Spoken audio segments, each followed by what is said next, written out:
آپو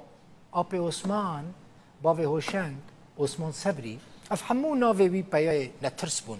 پیای روژین گران به جسارت که تجاری ده پرسا کرد و سرخوبونا کردستان ده گاوک جی پاشتا نداوید او یک جوان کسی دستپیکه بو که الفبای کردی جی به تیپین لاتینی نویسانده بود بحثا عثمان صبری دکم او بخوش با کردستانش گنده کی عادی مانی بو جزاروکتی خود پشتی وفات باوی خو ده بس سروک عشیرت خو عثمان صبری جارا یکمین ده سال 1926 شانده پشتی سرهلدان شیخ سعید لگل دو آپین خو لآمده تیگرتن هر دو آپین ویجی اعدام دکن دکجن آپین ویتین اعدام کرن پشت را ده سال 1928 ده انجام عفوی که گشتی ده تی بردان سال 1929 دیسا تیگرتن پشتی وی برددن در باسی روجاوای کردستان دبه ده ناوا کوملا خویبون ده جهت گره ده کووار هاوار ده ده نویسیره و لروجاوای کردستان پیوندین وی برونک بیرو سیاست مدارین کرد را چه دبه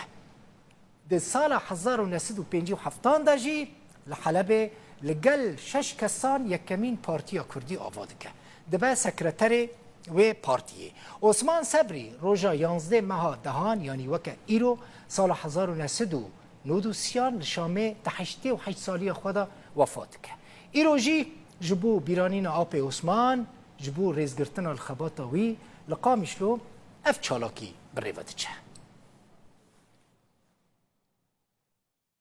وجاء كردي بي دولمند ببه وجاء كردي بي دولمند ببه وبراسي جي كي وك امام مستا عثمان صبري خدي كدك بو انسانك بجلك بلند بو دبناوي ويدا افستيفانا تشيبو براستي تشتكي قال لك باش بو اسپخوا دما کنو فیری نویساندن و خواندن کردی حرفی لاتینی دبون براستی تی بیرامن لحلب قالك برتوكين أبي عثمان رحمة خدي لي بالجنب أبو قالك في دايا ويل من هبو جبو فيروجيج ورا نو تشامبيونز